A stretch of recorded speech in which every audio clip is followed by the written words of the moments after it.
আসসালামু আলাইকুম।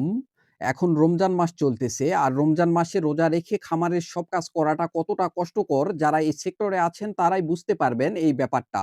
তো যাই হোক, রমজান মাস হওয়ার কারণে আমরা আমাদের কাজের কিছুটা পরিবর্তন এনেছি।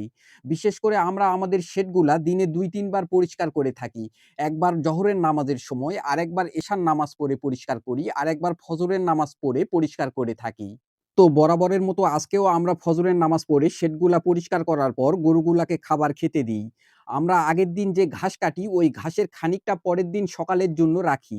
আর সেই ঘাসগুলাই আমরা গরুগুলাকে সকালে খেতে দিই। আপনারা হয়তো অনেকেই জেনে থাকবেন, আমরা ঘাসের সাথে দানাদার খাবার, সরিষার খোল মিক্সার করে খেতে দিই। এটাকে টিএমআর বলা হয়। তো এটাই ছিল আমাদের সকালবেলার প্রাথমিক কাজ। শেড পরিষ্কার থেকে শুরু করে গরুগুলাকে খাবার দেওয়া পর্যন্ত। তারপরেই আমরা যে কাজটা করি, যত দ্রুত সম্ভব ঘাস কাটতে যাওয়া। আমরা বিশেষ করে সকাল ৮টা থেকে ১০টার মধ্যে ঘাস কাটার কাজটা শেষ করে ফেলি। পথে যাওয়ার সময় দেখি ভ্যানের চাকাতে একদমই হাওয়া ছিল না, যার কারণে চাকাতে একটু হাওয়া দিয়ে নিচ্ছিলাম। তো যাই হোক, আপনাদেরকে যে কথাটা বলতে চাচ্ছিলাম সেটা হচ্ছে, সকাল ৯টার পর প্রচণ্ড রকম রোদ ওঠে। আর রোজা রেখে সেই রোদে ঘাস কেটে বাড়ি অবধি নিয়ে আসাটা অনেক কষ্টকর একটা ব্যাপার হয়ে যায়।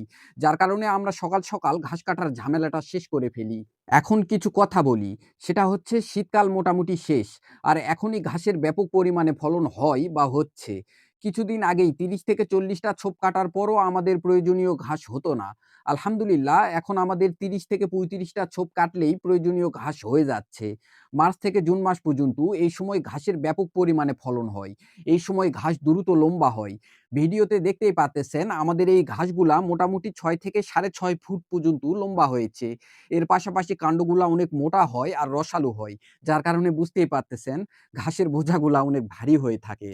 তো এখানে আমাদের ঘাস কাটতে যাওয়ার রাস্তার পাশে একটা আম গাছ আছে। ওখানে মৌমাছি চাক লাগিয়েছে।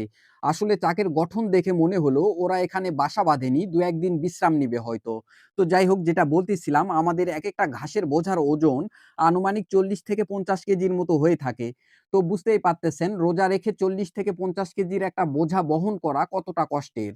কি করব? করার কিচ্ছু নেই। এটা আমাদের পেশা। এটা আমাদের করতেই হবে। একটা কথা মাথায় রাখবেন, রাতারাতি কখনো সফলতা অর্জন করা যায় না। সফলতা অর্জন করতে হলে ধৈর্য ধারণ করতে হবে, নীরবে পরিশ্রম করতে হবে। হাল ছেড়ে দিলেন তো হেরে গেলেন। দোয়া করবেন, আল্লাহ তাআলা যেন আমাদের ধৈর্য ও পরিশ্রম করার ক্ষমতা আরো বৃদ্ধি করে দেয়।